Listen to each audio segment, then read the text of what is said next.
Hello, everyone. We hope you are enjoying day 2 of the Global Business of Data Festival, and you've had a chance to have a quick look around the platform and all the extra resources we have available. But now we are joined by a panel of experts to discuss how we can build agility into our strategy. Now, if the COVID era has taught us anything, it's that those who are agile in their strategies have an easier time adapting to change. Now, do remember, during these live sessions, you are most welcome to pop your pressing questions into the question tab on the right-hand side of your screen. I would love to put them to our speakers, who I'll gladly welcome to the virtual stage. It's great to see you all. Thank you for joining me here today. Let's begin by doing a quick round of introductions. Dee, would you mind going first? Sure. Hi, I'm Samra. I'm Director of Data Excellence at Liberty Global. Liberty Global is a telecommunications organization, so we own many different telecoms brands across Europe, such as Virgin Media O2 in the UK, Sunrise UPC in Switzerland. So we have various different brands, and I sit in the core, in the center. So we offer data as a service to multiple areas, and we also have a hell of a lot of data in the center that we try to leverage to drive our businesses forward. Thank you, Dee. Mark, welcome to the festival. If you could give us an intro.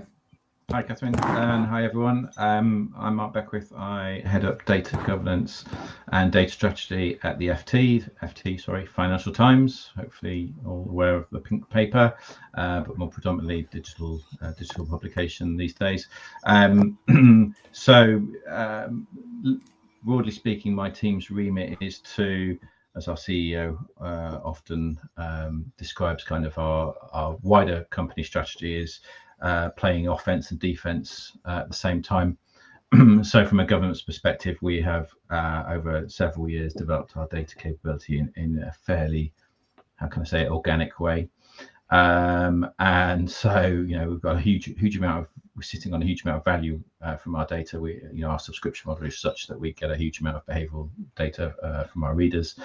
How do we make sure we're preserving the value of that data through good governance, good data management, ensuring we get good data quality. On the offense side, from a data strategy perspective, how do we make sure we're kind of trying to squeeze even more value from that data, or even data that we might not have at the minute? That part of my team is very closely integrated within our first party data strategy at the moment. Thinking about how now we're collecting the right data. Should we be collecting different data? How do we align different business areas wanting to collect like similar data about their users? So it's quite an interesting time for us, particularly with the developments in sort of the first party data world. So and I've been at the FT just over 10 years.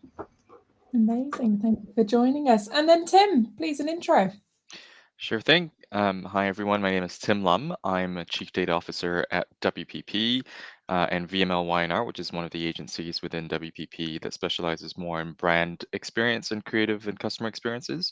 But my team spreads across media, CRM, and the brand experience in a pseudo group role, which is very much client facing with WPP's largest clients they have to date.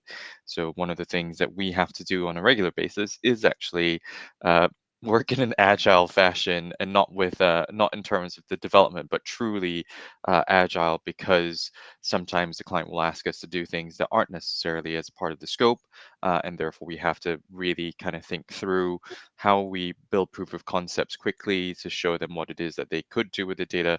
End up sometimes maybe having additional work that we sell in, but sometimes it is just a consultative moment of showing them what that could look like, and then sort of passing the designs and baton back to the client to be able to implement internally. So it's one of the wonderful things about my job is both implementation and consultative at the same time.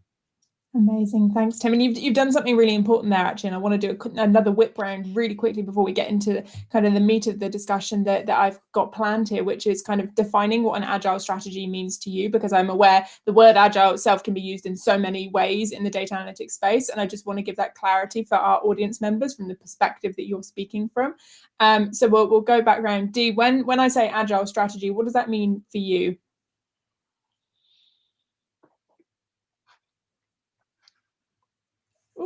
It looks like you are on mute. Classic mistake. I've been doing it all day. I was just saying that from a Liberty Global perspective, because I sit in the centre and we sort of consult, I kind of sit somewhere in between what Tim just described and what Mark said. We have to manage the data for centre, but we also, as I said, we are the data processors on behalf of some of our divested markets that we sold up telecoms operations in various countries across Europe. But then we also consult with our wholly owned and part venture, and then we have a whole venture portfolio as well. So we have so many different scenarios, different use cases for even one particular data set can be used in so many different ways, and we're responding to different demographics across the whole of Europe. So how each of those countries responds will be different. So we're taking the pandemic as an example. We had to be quick, right? Fast thinking on our feet. What do we want to do to support our customers? But that approach and that response was different in different markets in different countries. And we have to be able to accommodate that. So agility to me is being able to make quick business decisions based on good quality data that actually we can then deliver as well. So it's not just, this is what we want to do, but it's so aspirational it can't be done until, 5 years down the line. It has to be something that actually is tangible and can be done quickly. Okay, fantastic. Mark, how about you? When I say agility and strategy, how do you interpret that? I think I had a right grin on my face when you said it's kind of, it can mean different things to different people or different organisations, even within the FT, multiple definitions. So when we moved to our current headquarters about 3 years ago, we were going to adopt agile working, which everyone else just realised was like hot desking, through to agile project management. But for me, when I think about agile, I think, well, what is the opposite of agile? It's kind of rigid, it's inflexible. So if you're thinking strategy, those words don't really kind of compute particularly well with strategy. So how do you kind of make it flexible and not rigid? And for me, there's a huge wave of enthusiasm within the FT at the moment about creating things, whether that's front end software technology, but also data. How do we create things in such a way that we can think beyond the immediate needs of a product or a team in a way that, when another team comes along with a similar kind of flavored problem, that we already have something we can leverage for that team or for that product. Really interesting. You've got that kind of macro perspective added in there, that it's not just kind of product based, it's bigger than that. Wonderful. So we've done the what. So now the how, and I seem to be having a bit of a theme throughout this festival of testing each thought leader on their storytelling skills, because we now know it's so important that each thought leader has that internally in their organizations. And I wonder if you would each tell me how you've been working on building agility into your data analytics strategy, because each of you have touched on that it may not be kind of natural, so it is a case of having to build it in and be purposeful with that. So I wonder if you could tell me a bit of a story of how you've been building it into your strategy. Tim, I wonder if you take that one first for me.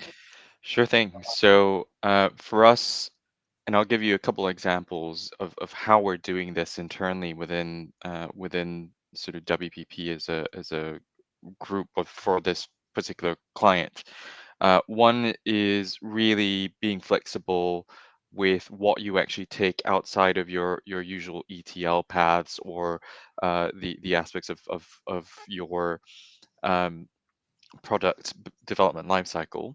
So kind of like what Mark was saying before, it's being flexible with what sits outside of that for the meantime, where you have, say, for now, a lot of analyst sandboxes that cater for people being able to ingest their own data because it needs to be done at speed rather than everything going through the same pipeline process to be built, but also making sure you have a safety net underneath in terms of how you would actually and when, really more importantly, when and with what criteria do you start to bring that data into the wider data pipelines and for use in other products because of the fact that it's starting to gain traction as a data set across a wider set of stakeholders.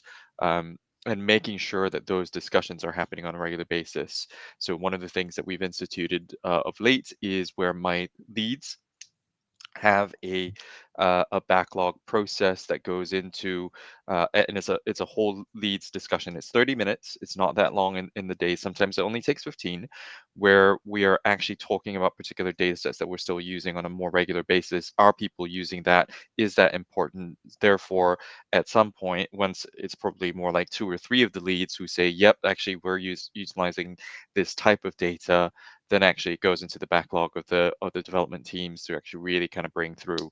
So that's one way we're building one, a safety net for ensuring that our strategy is still kept, but two, creating the flexibility to allow for folks to answer quick questions that are needed by the business and the clients today. Amazing, thank you, Tim. Mark, same question to you. How have you been doing it in practice? So I'm not a super technical person. So I often like to draw diagrams, and funnily enough, I had a diagram out here that I drew in a session the other week about how insane it is different areas of the business want to capture a certain bit of demographic information on the customer in completely different ways using different reference data. So drawing a very simple diagram in very simple terms that the business can understand, for me, is a really effective tactic to kind of elevate a problem, because then what you get is a much broader base of support, but especially of people who are kind of the end beneficiaries, if you like. They own business outcomes in terms of subscriptions or revenue or whatever it might be, and just to try and provide simple examples of how we can evolve and create things in such a way that we can scale them and reuse them. And big thing at the FT at the minute is about how can we move much more quickly and do more with the same. We are not ever going to be a really cash rich organization, so we have to kind of cut our cloth accordingly. So one way in which, using this very practical example, we just went around lots of different areas of the business across our advertising department, our events business, our subscriptions business, our corporate subscriptions business, and looked at all of their kind of points of entry, if you like, for customers, whether it was lead forms, registration forms, whatever it might be. And kind of created this like crazy spreadsheet. Well, it wasn't crazy, but something that was digestible, but just looking at all the different kind of categories of industry, for instance, or organization that we might capture. And then, because often in the past the solution had been, oh well, we don't need to worry about that, it's really heavy front end work to change that, let's just like map it behind the scenes, no one will know any better. And so it's like, okay, well, let's try that then, shall we? And you look at, and then you've got a horrendous bowl of spaghetti that you've got to try and map, and it's like, no, that is not going to work. Let's try and just think a bit future proof and understand everyone's needs and find a solution that fits, is the best fit, thinking of the whole rather than the individuals.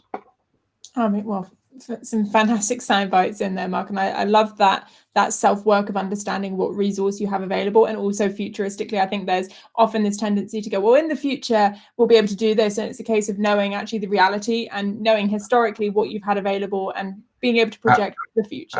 Absolutely, these things, like, I mean, I've been at the FT long enough. I think this is one thing that is, I think, of benefit from being in an organisation a long time, is seeing the effects of kicking it down the road in the past several times, because the same things keep coming back around.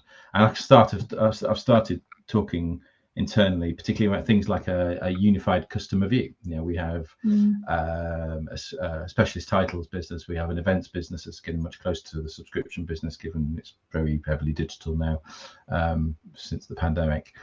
And I've kind of been, without being that kind of I told you so, or I've been here ages, you've seen this all before, but kind of pitching it more of, maybe it was the right idea but the wrong time in the past, and now it's the right idea and it's the right time. Yeah, for sure. Brilliant. Dee, how about yourself when it comes to putting that agile strategy into practice and building it up? What's that look like for you? So I think across the business, it's different. It's horses for courses, right? Everybody's looking at it from a different perspective. So, you've got the front end, sort of your analysts right at the forefront of things that I need the data, I need it now, I needed it yesterday. Why is it not here? Or it's not on time. So you've got that high pressure, which actually a lot of that comes down to your infrastructure or stability and things like that. So it's about engaging all the right people to ensure that is available on time every day consistently, and then actually from a governance perspective looking at, okay, do I know what the data is, who are the customers of the data, making sure that they understand what's going on with it. So there's that level of transactional sort of being agile in the sense of delivery, right? You need to just be able to deliver all the time. But then in terms of strategically, as Tim said, it's something that you can't do it overnight. Those two things, being agile and strategy, they're two different things. So it's prioritization. It's like, okay, there's only so much that you can do quickly, and then there's some things that you have to start working towards so that eventually you will actually be more agile. So the whole idea of, now we're talking about data mesh, data fabric, leave the data where it is and being able to access it from where it is, that will make it quicker. Great, that's perfect. But how long will it take us to get to the position where we can have a data mesh or a data fabric, right? And actually, I really like this. I heard it, I can't remember, a couple of weeks back, where it said, we've stopped calling it legacy. We call it heritage, because yes, we have legacy, but it's here to stay. Realistically, you're not going to lift and move all of your data out of these really old systems and put it into something shiny and new. It's far too expensive. It's just not going to happen. So it's just accepting the things that, it's like the serenity prayer almost, right? Accept the things that you cannot change and those that you can, right? So having the wisdom to know. So I think it's multiple things, right? It's about having it by design in your projects, understanding and accepting the things that these things are here to stay. If you want agility, then this is the way that we're going to approach it. Factoring in all those variables and doing it by design, having that all your architects working from the same hymn sheet, and not people pitching to someone senior that we've got this really shiny new tool and it's going to create this fabric and it's so quick and we just 2 days to implement and you're going to have that data set. That is, and you've got to try and stop that stuff happening, because it's damaging to the organization, because then you end up buying multiple tools, wasting budget. So it's really about communication, getting everyone on the same page, having it by design, having your designers aligned to the overall strategy, prioritizing within that strategy of what is achievable, short-term, long-term, medium-term, long range. And that will ultimately give you some level of agility in the right places, and knowing what your customer wants, right? So you've got to be hearing what your analytics community, your data scientists are saying is the next thing, and bringing that into the conversation. So you've got to keep engaging with all of your different users of the data, but also those that are responsible for providing it. And that can be security, privacy, infrastructure, your analytics, data scientists. You've got to bring them together. And that's a massive challenge. But I think from a governance, a data governance, data quality point of view, giving that level of transparency of, this is what data we have, this is where it sits, these are all the customers, this person needs it literally real time, but this person's happy with an overnight batch, or that person only looks at it retrospectively at the end of the month. And if something falls over, the person who's looking at the month-end reporting doesn't even know that they're going to be missing 2 days, 3 days worth of data. It's unacceptable. So I think it's in everything, right? So I think that pick one thing.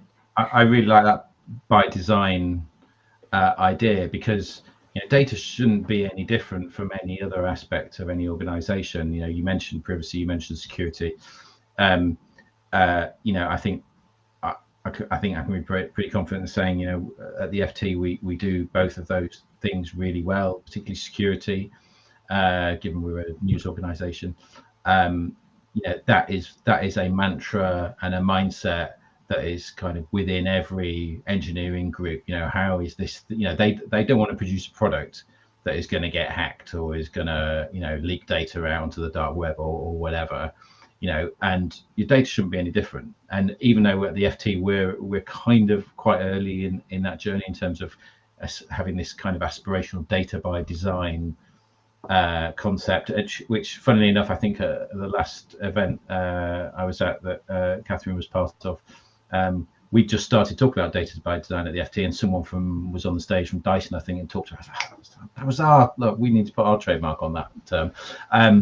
But it gives me confidence that, you know, with a sort of decentralized approach to things like security or data by design, because, you know, a data governance function or a cyber team are only going to be quite a small, well, certainly from an FT perspective, are going to be a small bunch of people, and we have the kind of hub spoke model where, you know, you've got engineering teams who then, you know, they work and partner with to embed those by design principles. So it gives me confidence that when now we're tackling it for data, that there is a bit of a trodden path to achieving it, you know, in the other areas that we've done it well. So it's interesting to kind of hear that by design idea. It's something we're really kind of focusing on at the moment.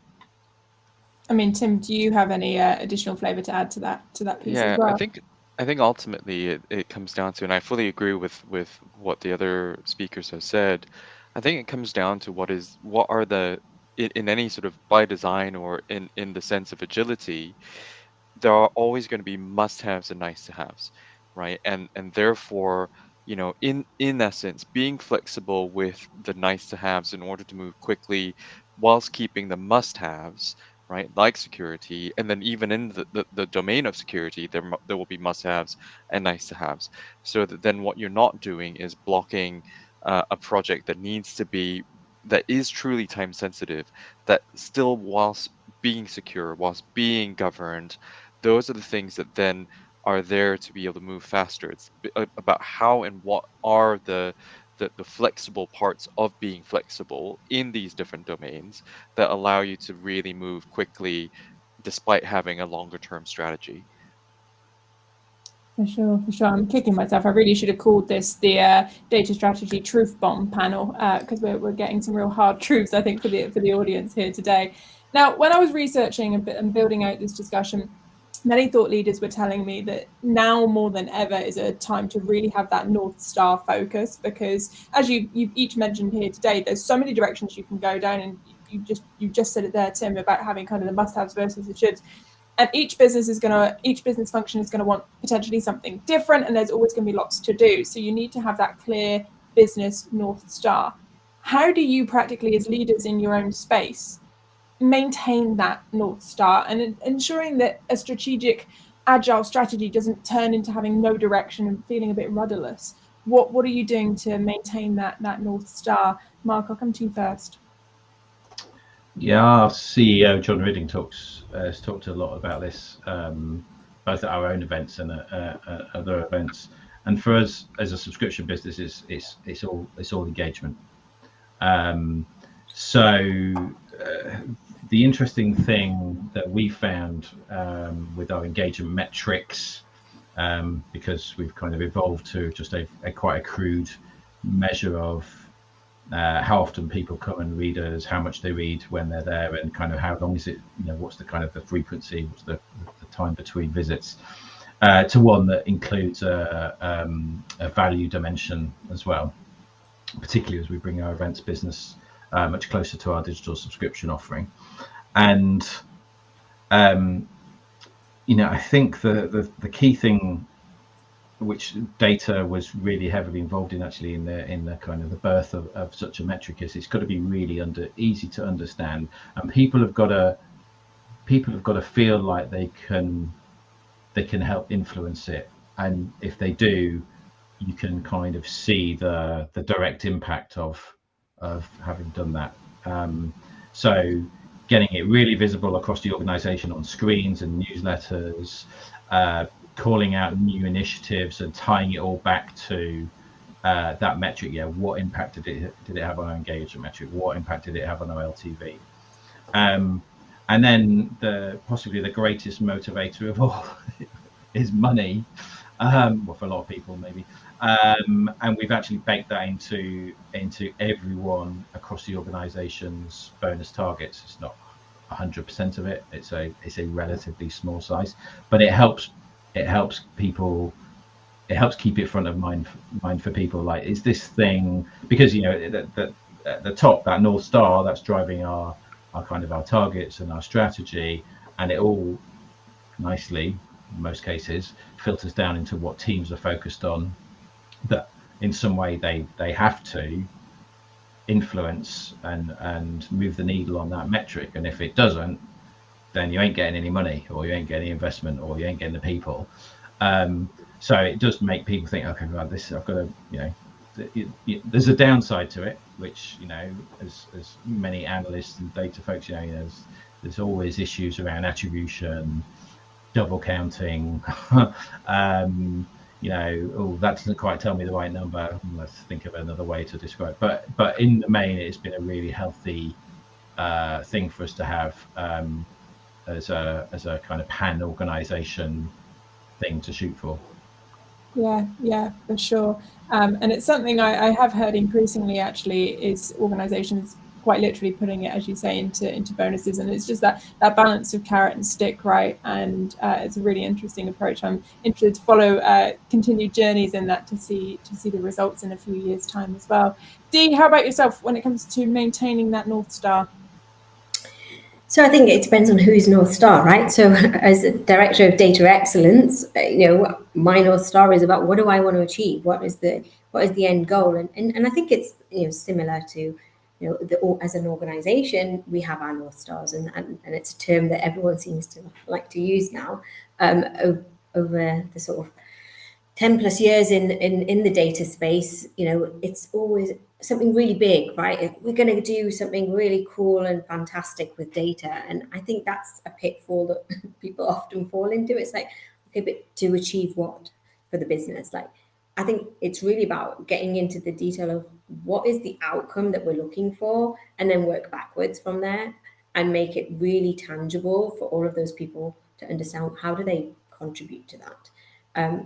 Because the technicalities, the tooling, the techie bit, that will happen, but it's really understanding what's the outcome that I'm delivering. Because I think we get lost in, I'm going to deliver this tool and it's going to do all these great things. I'm like, okay, but who's going to use it? Like, who's asking for it, and what do they need it for? And actually, is there something that I could do differently that would be delivered quicker and cheaper? Have we explored those options? Have you engaged all these right people? So I think knowing what it is you're trying to deliver, and that does come back to objectives. Like, what is it that the company's trying to achieve? What are the objectives that we want to bring down, top down, so that you can then say how you're going to contribute to those, and that it's actually clearly communicated. So I think there is that. But then for me, from a data excellence perspective, I want to make sure that the company has transparency of data, and that we are doing the right things with our data. We've got all the right people engaged, etc. So that's what we're trying to achieve. And I make that really clear that, I'm actually going through a process right now of rebranding everything in data excellence. I've started with rebranding the function from data governance and quality to data excellence, as you know, Kat. But I'm now rebranding, a data catalog. I don't want it to be called a data catalog. I'm trying to find a new name for it. I just want it to be called, I don't know, you can call it anything, right? But not related to data. One, to curate curiosity. Two, to actually give it a name so people aren't relating it to an actual tool. Right now, for a long time, it's been called the M Hub because it's a metadata hub product by this particular company, blah, blah, blah, blah. Nobody needs to know that. And I find that this is one of the issues that we have in the organization. Everyone wants to know, what's the tool? What's it called? Who's the vendor? And want to have these relationships with these cool vendors, and all these kind of things. And you get lost in the bright shiny toys, as I mentioned before, and you wanting to deliver, this is such a cool thing that I can do. I could do this with these tools, and I could do this with, you give me some money.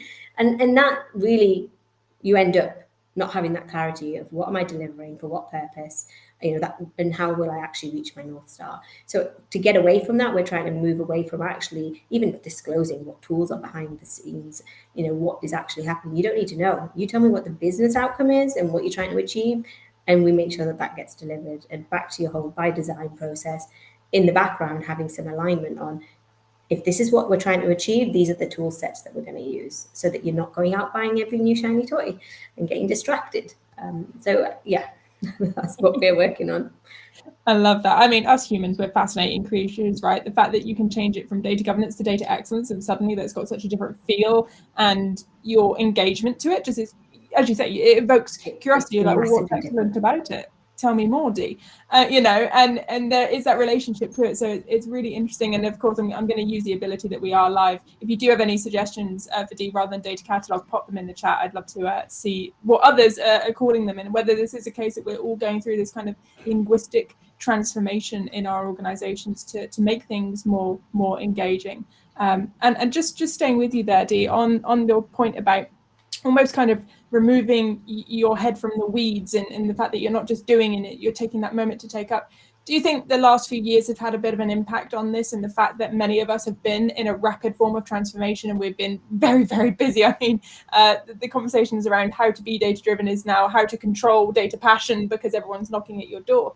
Do you think the last few years have created a culture where people are a little bit more heads down in the doing and need to kind of remember to bring themselves up to look at that North Star and continue that focus?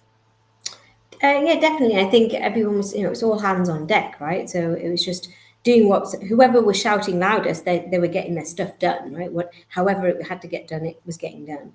And that kind of agility can cause some complications, because actually you coming out of the other end of it, you sort of unpicking some of that. Okay, well, right, we need to clean this up, we need to tidy that up, because actually this is what we want to achieve. And to achieve that, we can't carry this. It'll become legacy.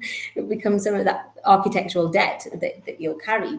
But as much as Tim was mentioning before, if I look back sort of over the last 10 years or so, there was this culture of, I'm going to just mock something up in a sandbox and it's so cool and we're just going to productionize it. You can't just productionize it. That's a massive shift, right? And actually the way that you've coded it in your little sandbox over there isn't something that can scale, and that level of understanding wasn't there, right? So and now we have all these data scientists, and I think there's some stats around only 1 in 3 things that someone mocks up as a data science will actually make it to production, and that is a small fraction of the effort that's gone in just to curate data, find data, get it good quality, cleanse, etc. So I just think there's a massive shift in thinking now. People are starting to realize that there is no silver bullet. That's the first thing. And it does take, due diligence. It takes effort. It takes planning. You need to plan. We can't just keep jumping into things and trying to do without thinking, well, how does this, which piece of the jigsaw is this? And how big is this jigsaw? Am I talking about 5 pieces and I'm done? Or I'm talking about 1,000 pieces to get there?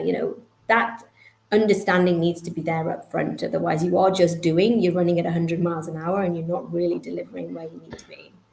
That planning point, I think, is really interesting, very pertinent for us at the FT at the minute. So in my data governance function, which I'm now thinking maybe I should rebrand, we've been doing a gap analysis across the whole organization to understand at each point in that kind of data lifecycle, what gaps do we have in terms of ownership of data or processes or whatever it might be, and what should the responsibilities be at each point.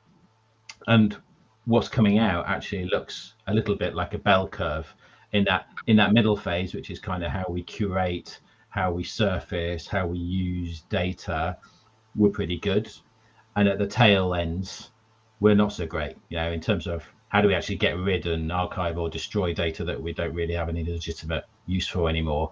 But also at the start, how do we plan better for exactly what you've just said? How do we kind of, we don't want to inhibit that kind of entrepreneurialism, if you like, from innovation, but be very clear that does not translate exactly like for like in terms of rolling that out as a fully blown product or whatever it might be.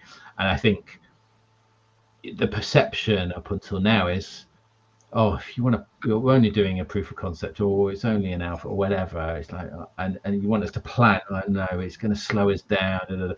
And what I found is that at the FT, we're always looking for not the silver bullet, but for, what's the next thing that's going to move the needle, on our North Star, coming back to that, on engagement.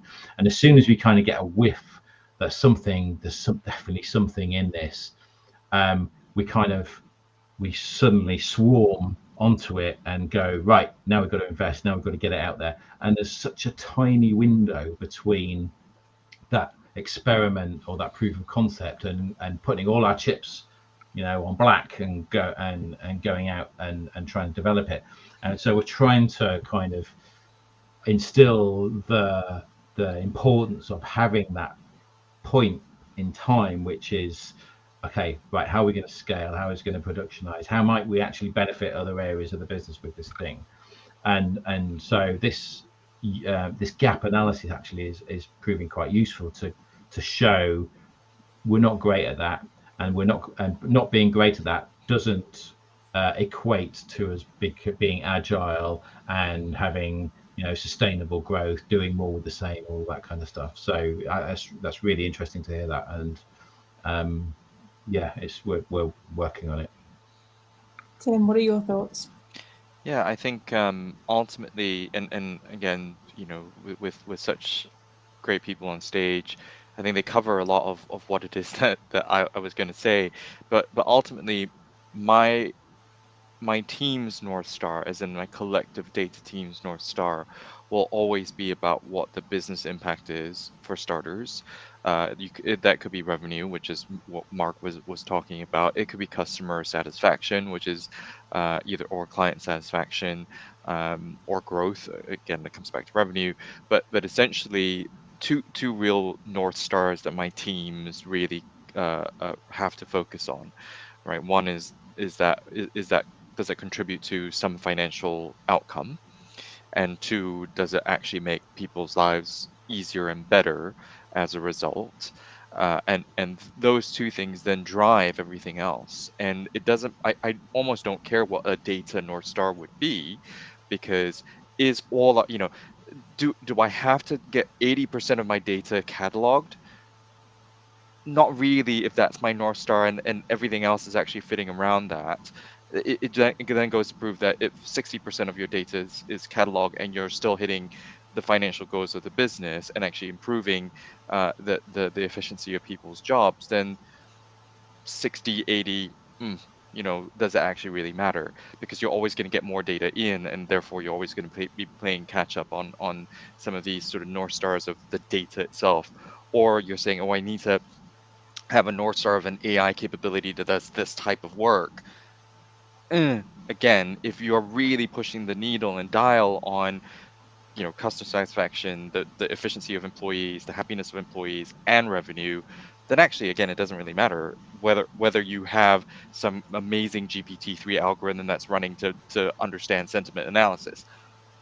Again, it comes down to that being the North Star. And if that's your North Star, that's where data will continue to improve and impact.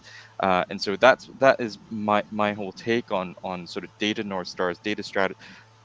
There's no data strategy. There's a business strategy, and how does data actually contribute to that company strategy overall? Amazing, amazing. Now we've only got about 5 minutes or so left, and I did have a direct message sent in to me, so thank you for doing that. And I'm assuming that you've done so because you want to be anonymous, so I will respect that. Thank you so much. And asking essentially, how do you maintain that relationship with an executive when you go there and you perhaps deliver a strategy, a plan, because they want to have that buy-in, but then over time things change? And then the attitude from the executive is, do you actually have a plan, because it's so far away from what you were intending to do originally? And obviously there's resource and there's budget attached to that. So very much asking kind of, what are your top tips for dealing with an exec who might have fallen out of love with you a little bit based on the fact that you maybe have changed plans based off of whatever reason that could be. Tim, I'll stay with you first for that one. Yeah, I mean, my call out there is then basically how long have you not spoken to them since That's what I was going to say. changing? Communication. Because then for me, you haven't been communicating how the different things have been changing over time, right? And for me as a CDO at the chief level, I am always about having the communication with different C-suite level people to show them what is changing, what is the slight pivot this quarter, because you're wanting to attain XYZ, and this is how the plan slightly tweaks a bit.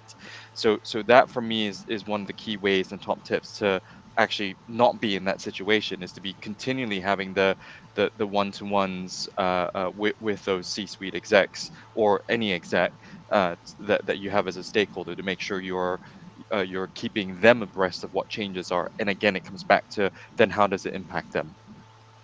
Amazing. Dee, did you want to build on that? Yeah, so again, it comes down to communication. I completely agree. It's absolutely key in anything we do, right? But as part of our data governance framework, we actually have a formal setup of, we've got a steering committee that is 4 MDs at that level, and then we have the council, which is VP level. The steering committee is quarterly. The VP one is fortnightly or monthly now. We reduced it to monthly, and then we have the working group. So there's that feeding of information constantly. So the VPs know what's going on because they're the ones providing the resources in their teams to help work towards things. But then, I obviously communicate to my manager, but I always communicate to my MD outside of that cadence. So you've got to keep them on the journey with you so they know what's going on and why it's changed, and they're agreeing to those changes because ultimately it's their budget, right? So it's important to communicate. Amazing. Mark, anything to add? Yeah, obviously plus one to all of that. I'll also say on top of communication, it's also, I think language is important as well, because I think there's enough smart people in organizations that the destination that is set often doesn't change. It's the route in which you're taking to get there. So I think in communication with board level members, C-suites, whatever, language around change can be interpreted in different ways. I often like to talk about kind of course correcting or nudging. I think Tim mentioned tweaking, and that isn't BS. It's kind of, we're still shooting for the same destination. We've just found a quicker way to get there, or a more efficient way to get there, or whatever it might be. So I think language is quite important there as well. I was just going to add to that actually, if you've got a difficult stakeholder, maybe that's the issue. I would always maybe turn it on its head, right? At every turn, go and put your options to them, right? Obviously, language is important because you want the one you want to come out on top, but give them options, right? And then you can have that conversation so they feel they're part of that conversation, right? So they're not only made aware of a change, but actually that change is driven by them because they've made that active choice. I think if you're not giving them the options, then potentially they might feel that you're spending their budget without consulting them. Yeah, for sure. Now, unfortunately, we've run out of time, but thank you, each of you, for joining me. I mean, we've covered so much here, and I think on the on-demand, I'm just going to rename it the Truth Bomb session, and only watch it if you're ready to absorb those truth bombs. Thank you, each of you, for joining me today. Thank you for having us. Thanks, pleasure. Great to be here. Thanks. Fantastic. Now, in a moment's time, I'm going to be handing over to my wonderful co-host, Mariana, who is going to be sitting down with 2 executives to have a fireside chat all about controlling data passion with effective data reporting. We'll see you over there in a moment.